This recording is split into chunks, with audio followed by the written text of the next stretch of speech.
Suprabhatam, good morning all of you. आज हम एक नए टॉपिक के साथ यहाँ पर शुरुआत करेंगे। टॉपिक का नाम है प्रत्यय। पिछले वीडियो में हमने कारक प्रकरण पढ़ा था, जिसमें हमने प्रथमा, द्वितीया, तृतीया, चतुर्थी व उसकी उपपद विभक्तियों के बारे में पढ़ा था। आशा करता हूँ कि आपको वो समझ में आ गया होगा। देखिए, आज हम प्रत्यय के बारे में पढ़ेंगे। सबसे पहले तो ये जो प्रत्यय हैं, ठीक है ना, प्रत्यय बना कैसे हैं। देखिए, इसमें भी आपका प्रत्यय में भी प्रति तो उपसर्ग है, क्या है, प्रति, प्रतिधन अय, क्या जाएगा, प्रतिधन अय, है ना। प्रतिधन अय से बनता है प्रत्यय। संधि कौन सी है यहाँ प्रत्यय के अंदर? संधि हम कह सकते हैं यहाँ पर कौन सी है, यण संधि है। कौन संधि है? यण संधि है। अब बात करते हैं कि भाई प्रत्यय की परिभाषा के बारे में, ठीक है। तो कहा गया है कि प्रत्यय की परिभाषा प्रतीयते विधीयते इति प्रत्यय, अर्थात ऐसे शब्दांश जो शब्द के अंत में जुड़कर उसके अर्थ में परिवर्तन कर देते हैं, उसे हम क्या कहते हैं, प्रत्यय कहते हैं। परस्य, परस्य का मतलब पीछे, पीछे जुड़ करके अंत में जुड़ करके अर्थ में परिवर्तन कर दे, उसे हम कहते हैं प्रत्यय। तो आपको समझ में आ गया होगा प्रत्यय की परिभाषा, ठीक है। आगे देखिए, इसमें थोड़ी सी परिभाषा को थोड़ा सा और दिया है, प्रतीयते विधीयते इति प्रत्यय, ठीक है ना। जो किसी भी शब्दांश के अंत में जुड़ के अर्थ में परिवर्तन कर दे, उसे हम क्या कहते हैं, प्रत्यय। फिर इसके बारे में बताया गया प्रत्यय दो प्रकार के होते हैं, कृदंत प्रत्यय और तुदित प्रत्यय। वैसे एक भाग और इसका, उसको हम कहते हैं स्त्री प्रत्यय। कौन सा होता है? स्त्री प्रत्यय भी बताया गया है यहाँ पर। अभी यहाँ दो प्रत्यय के बारे में अपने हम जानकारी करते हैं। देखिए, सबसे पहले बताया गया है कृदंत प्रत्यय, है ना। कृदंत प्रत्यय का मतलब क्या होता है? कृदंत प्रत्यय का मतलब होता है जो प्रत्यय धातु के अंत में जुड़े होते हैं, है ना, जैसे तुमोन, अनियत, तवियत, ये सभी जो होते हैं कृदंत प्रत्यय कहलाते हैं। और जो प्रत्यय किसी जगह शब्द के अंत में जुड़े हुए होते हैं उन्हें हम तद्धित प्रत्यय कहते हैं। और पुल्लिंग से स्त्रीलिंग बनाने के लिए जिन प्रत्ययों का प्रयोग किया जाता है वो होता है स्त्री प्रत्यय। इसका थोड़ा विस्तार पूर्वक हम आगे पढ़ेंगे।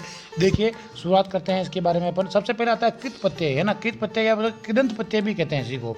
तो धातुओं या क्रियापदों के साथ जुड़ने वाले प्रत्यय कृत प्रत्यय कहलाते हैं, तथा कृत प्रत्यय से बने शब्द कृदंत कहलाते हैं। बात एक ही, कृत कहो या कृदंत कहो, बात एक ही। जैसे पट, पट पट पढ़ यानी पढ़ना एक क्रिया है। इसके में जो अंत में जो भी हम शब्दांश जोड़ेंगे उसे हम प्रत्यय कहेंगे। क्यों? क्योंकि ये क्या है, ये कृत प्रत्यय कहेंगे। क्यों? क्योंकि ये पट जो है धातु है। अगर यहाँ शब्द होता तो फिर तद्धित हो जाता, वो भी आगे आ जाएगा। चलिए नेक्स्ट आगे देखते हैं हम। से उदाहरण बताए गए हैं। जैसे पट धातु मैंने बताया, कत प्रत्यय जोड़ा तो पटित बन गया। पस धातु कत तो लगाया तो पटित पकवान बन गया। और उसके बाद में वसुदेव, वसुदेव एक नाम है ना, उसमें अण प्रत्यय जो था वासुदेव बन गया। ये यहाँ पर तद्धित प्रत्यय हो गया। ये जो हमने पढ़ा है ना, ये हमारा कौन सा है, कृत प्रत्यय। कौन सा प्रत्यय है? कृत कह सकते हैं, कृदंत प्रत्यय भी कह सकते हैं। और ये नीचे वाला जो है शिक्षा, है ना, शिक्षक, ये जो बन रहे हैं इसे कहते हैं तद्धित प्रत्यय, ठीक है ना। ये देखिए कृत प्रत्यय दे रखा है और यहाँ तद्धित प्रत्यय दे रखा है। तो आपको दिमाग में एक चीज़ तो क्लियर हो गई होगी, जो किसी के अंत में जुड़ते हैं और अर्थ में परिवर्तन, नया शब्द बना देते हैं, उसे हम प्रत्यय कहते हैं। प्रत्यय में कृत प्रत्यय क्या होता है बता चुका हूँ। कृत प्रत्यय का मतलब धातु या क्रिया के अंत में जुड़े, और जो किसी नाम के भी अंत में जुड़े हैं, है ना, तो उसे हम कहते हैं तुदित प्रत्यय। चलिए बात करते हैं आगे की। अब बात करते हैं कि ये जो प्रत्यय हैं धातुओं से भी बनते हैं और शब्दों से भी बनते हैं। बात अभी करिए। जो धातुओं से बनने वाले दो प्रकार के हैं, तिंग संबंधित और तिंग भिन्न। तिंग से भिन्न, तिंग से भिन्न जो है वो कृत प्रत्यय है, कत, कतवतु, अन्य, सन, श्री, सानाची सब। और तिंग प्रत्यय कौन से है? जो शब्द रूप बनाते हैं। इसके बारे में आगे हम विस्तार पूर्वक अभी देखेंगे। उसके बाद में जो हम पढ़ रहे हैं शब्दों से बनने वाले, वो तुदित प्रत्यय होते हैं। मतलब कोई शब्द से बन रहा है नाम से, तो वो तुदित प्रत्यय हो गया। या फिर पुल्लिंग से स्त्रीलिंग बनाने के लिए वो स्त्री प्रत्यय हो गए। तो आपको समझ में आ गई होगी बात। चलिए नेक्स्ट आगे देखते हैं अपन वापस। तुदित प्रत्यय, अभी हमने कृत प्रत्यय की बात करी थी। ये देखिए तुदित प्रत्यय आ गया। क्या कहता है तुदित प्रत्यय? किसी संज्ञा, सर्वनाम आदि शब्दों के साथ जुड़ने वाले प्रत्यय तुदित प्रत्यय कहते हैं। कोई भी संज्ञा हो, कोई भी सर्वनाम हो, उनके साथ जुड़ने वाले को तुदित प्रत्यय कहते हैं। और तुदित प्रत्यय से बने शब्द जो होते हैं वो तद्धितांत कहलाते हैं। और कृत प्रत्यय से बनने वाले क्या कहलाएंगे? कृदंत कहलाएंगे, ठीक है। तो ये दो चीज़ें हमारे क्लियर हो चुकी। कृत प्रत्यय क्या होता है, तुदित प्रत्यय क्या होता है, बार बार दिमाग में ये आती है, ठीक है ना। वैसे या 10th तक के कोर्स में कल अधिकतर कृत प्रत्यय को ही पूछा जाता है। कुछ तुदित प्रत्यय है वो भी आएंगे, तो उसके बारे में भी हम देख लेंगे, कोई दिक्कत वाली बात नहीं है। चलिए आगे देखते हैं थोड़ा सा। अब आता है तिंग, ठीक है ना। तिंग का मतलब क्या होता है? मैंने भी आपको बताया था। तिंग 21 प्रकार की जो तिंग, सूप और तिंग दो प्रकार के पत्ते होते हैं। सुप, तीन, तिंग, है ना। सूप तो 21 होते हैं, तिंग 18 होते हैं। अब ये कौन कौन से होते हैं इसके बारे में जनरल देख लेते हैं। बात देखिए, तिंग पत्ते धातुओं को पद बनाने और बनाने के लिए उनमें तिंग प्रत्यय किए जाते हैं। ये परस्मैपदी और आत्मनेपदी तथा पुरुष और वचन के अनुसार प्रयोग में किए जाते हैं। हमने पढ़ा था, है ना, कि परस्मैपदी में क्या होता है। तो परस्मैपदी में भी 1 2 3 प्रथम पुरुष, मध्यम पुरुष, उत्तम पुरुष, प्रथम एक वचन, द्विवचन और बहुवचन, इसके अनुसार से परस्मैपदी में 18 प्रत्यय जुड़ेंगे। आत्मनेपदी में भी 18। तो उस प्रत्यय जो जुड़ता है उसे कहते हैं तिंग प्रत्यय। ठीक है, चलिए आपका देखिए भैया उदाहरण द्वारा बताया भी गया है, थोड़ा सा ध्यान दें आप। परस्मैपदी में कहा गया है एक वचन, द्विवचन, बहुवचन, प्रथम पुरुष, मध्यम पुरुष और उत्तम पुरुष। प्रथम पुरुष, मध्यम पुरुष, उत्तम। इसको देखिए 1 2 3 4 5 6 7 8 9 इसमें आ रहे हैं, 9 इसमें आएंगे और 9 आत्मनेपदी में कितना हो गए 18। अब बात करते हैं, देखिए कौन कौन से हैं। तीप तस जी, सीप थस थ, मी वस वस मस।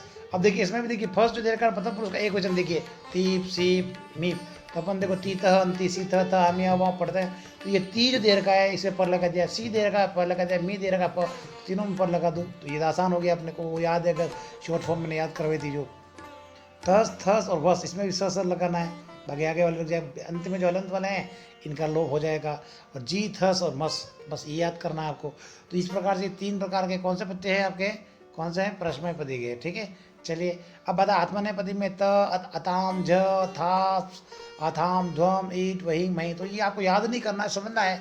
ये भी एक प्रकार के तिंग प्रत्यय के अंदर आते हैं, बस इतना सा ध्यान होना चाहिए। कितने होते हैं तिंग प्रत्यय, 18 होते हैं। ठीक है, चलिए आगे चलते हैं। अब बात करते हैं, आज हम जो हमारा टॉपिक पढ़ने वाले हैं बहुत इंपॉर्टेंट होता है कत प्रत्यय। कौन सा, कत और कत वतु प्रत्यय। कत प्रत्यय का हमेशा त से होता है, इसके जो आधा क है इसका लोप हो जाता है। किस सूत्र से होता है वो आगे आएगा। कत वतु प्रत्यय का आगे का तो क का तो लोप हो ही रहा है, इसके जैसे पीछे का भी लोप हो जाएगा। तो उसका लोप होगा, इसका तवान बच जाएगा। क्या बचेगा, तवान, तवान शेष बचेगा। तो ये थोड़ा सा ध्यान रखना है। अभी आगे आएगा, देखते हैं अपन।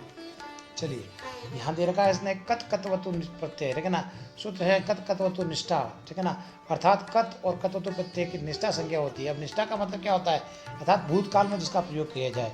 देखिए वापस यही बात बताई गई है, कत कतवतु प्रत्यय भूतकाल वाचक होता है और समाप्ति सूचक होता है। बस ये ध्यान रखना। निष्ठा संज्ञा का मतलब भी क्या था, भूतकाल या समाप्ति सूचक होता है।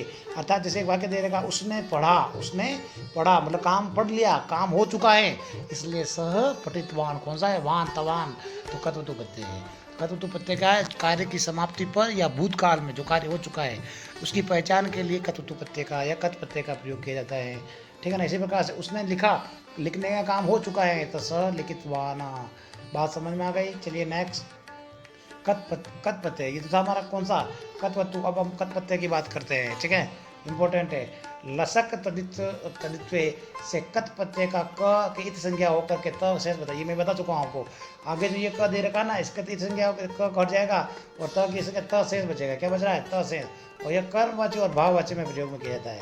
ठीक है ना। जैसे क्रीधन कत, कृतः बचा, भूधन कत तो भूतः बचा। बात समझ में आ गई होगी आपको, कहीं कोई दिक्कत नहीं है। कौन से सूत्र से यहाँ पर इत संज्ञा हो रही है, लसक तदित्व। आपके एग्जाम में ऐसा प्रश्न नहीं आएगा। आपके एग्जाम में दिया होगा क्री प्लस कत, कौन सा शब्द बनेगा, तो आपको ध्यान रखना कृतः। या लिखा हुआ है भूत में कौन सा प्रत्यय, त से आता है तो लास्ट में त आ रहा, सब प्रत्यय कौन सा होगा, कत प्रत्यय। क्लियर। चलिए नेक्स्ट आगे देखते हैं। देखिए कुछ शब्द द्वारा दे रखे हैं। देखिए कृतत्व में कत लगाया, कृत बन गया पुल्लिंग में, स्त्रीलिंग में कृता और नपुंसक में कृतम बनेगा। भू में कत लगाया तो भूत, ठीक है ना, भूता और भूतम। दा में लगाया दत्त, दत्ता, दत्तम इंपॉर्टेंट है दाता। तो दा में कत लग रहा है, दाता ना बन के दत्ता बन रहा है। श्रु में तो श्रुता, श्रुता, श्रुतम। पा में पिता, पिता, पीतम। गम में गत, गता और गतम। तो ये इस प्रकार से आपके कत प्रत्यय के उदाहरण है, जिसको आप उतारना है, कॉपी में उतारना है, ये नोट करना है ये सभी उदाहरण। वैसे मैं आपको PDF भेज दूंगा, फिर भी अगर आप इसमें से स्क्रीनशॉट लेकर भी आप पढ़ा कर सकते हैं। नेक्स्ट, ये कत प्रत्यय के बहुत सारे में उदाहरण दे रखे हैं, है ना। कत में लगाएंगे तो कथित, प्रेस में प्रेषित, पठित, त सबके अंदर में क्या आ रहा है, त जता आ रहा है। अब देखिए एक यहाँ पर ये दिया गया है कि यह दृष्ट ट आ रहा है, ट आ रहा है तो भी कौन सा प्रत्यय होगा, क्योंकि इसमें संधि हो जाती है। ठीक है, तो ये सब प्रत्यय उपस्थिति में क्या बनेगा, नपुंसक लिंग। ये पूरा आप आराम से पढ़िएगा शांति से, और इसको वीडियो को 2 बार देखिएगा, समझ में आ जाएगा। वो पहचान आपको होनी चाहिए, जिसके अंत में त आता है वहाँ पर कत प्रत्यय होता है। भूतकाल में इसका प्रयोग किया जाता है। कथित यानी बात कह दी, है ना।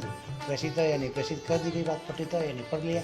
ये जो कार्य की समाप्ति हो चुकी है, इसलिए यहाँ पर कत प्रत्यय है। फिर आप आइए कतवतु प्रत्यय। कतवतु प्रत्यय में भी इसी प्रकार लसक तद्वितीय सूत्र से कतवतु प्रत्यय में क की और उपदेशो अनुनासिक इत से उ की इत संज्ञा होकर केवल तवत बचता है। तवत तवान तव है ना, पर तवत से नपुंसक लिंग में बनता है, पुल्लिंग में तवान, स्त्रीलिंग में तवती बचता है। ये इंपॉर्टेंट है, ठीक है। अब देखिए क्रियापदों में कतवतः, कतवान, कतवती, याद रह जाएगा, कतवत, कतवान, कतवती, ठीक है।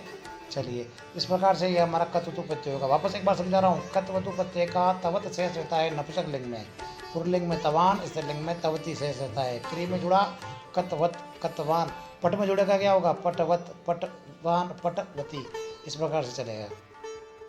चलिए क्री में कतवतु लगाया तो कितवान, कितवती, कितवत। कम में लगाया कतवान, कतवती, कतवत। बहुत आसान है, कतवतु प्रत्यय लगता है तो उसका शेष क्या बनता है, वान, तवान, तवान, तवान, ये तवती, तवती, फिर इससे अंत में जो शेष है उसका ध्यान रखिए, समझ में आ जाएगा। चलिए नेक्स्ट, कतवतु प्रत्यय, इस प्रत्यय का प्रयोग केवल और केवल कर्तृवाच्य में होता है, अर्थात कतवतु प्रत्यय का अर्थ में कर्ता के अर्थ में होता है, कर्ता की प्रधानता होती है। जैसे अहम भोजन कृतवान, मैंने भोजन कर लिया, मैंने खाना खा लिया। किसने खाया, मैंने। तो यहाँ कर्ता बहुत इंपॉर्टेंट है, इसलिए यहाँ पर ये दिया गया है। क्लियर। चलिए साहब आगे चलते हैं। देखिए कुछ उदाहरण दे दिए गए हैं, है ना। प्रैक्टिस क्री में तो क्या बनेगा, कितवान, कितवती, कितवत। भू में भूतवान, भूतवती, भूतवत, ये पुल्लिंग, स्त्रीलिंग, नपुंसकलिंग। शु में शुतवान, शुतवती, शुतवत। पा में पितवान, पितवती, पितवत। इस प्रकार से ये आप और भी प्रैक्टिस कर सकते हैं। अपनी कॉपी में उदाहरणों को उतारना ही उतारना है, नोट्स को उतारना है पूरा, ठीक है। चलिए और इस प्रकार से देखिए आज हमने कत और कतवतु प्रत्यय पढ़ लिया है। प्रत्यय टॉपिक हमारा क्लियर हो चुका है। हमने पढ़ा है आज तो कत और एक पढ़ा है कतवतु। कौन सा पढ़ा है, कतवतु। तो आपको ध्यान रखना, कत प्रत्यय का त शेष होता है, कतवतु का तवान शेष होता है, ठीक है। उसी के साथ ये हमारा आज का जो यह टॉपिक प्रत्यय है कत कतवतु प्रत्यय क्लियर हो चुका है। किसी भी प्रकार का कोई भी डाउट है आप मुझे व्हाट्सएप पर मेरा नंबर दे रखे हैं, मैडम को आप बता सकते हैं, आपको वापस समाधान मिल जाएगा। दूसरी बात, नोट्स में जो PDF भेज रहा हूँ वो उतारना है, ठीक है। तो बहुत बहुत धन्यवाद, thank you all of you.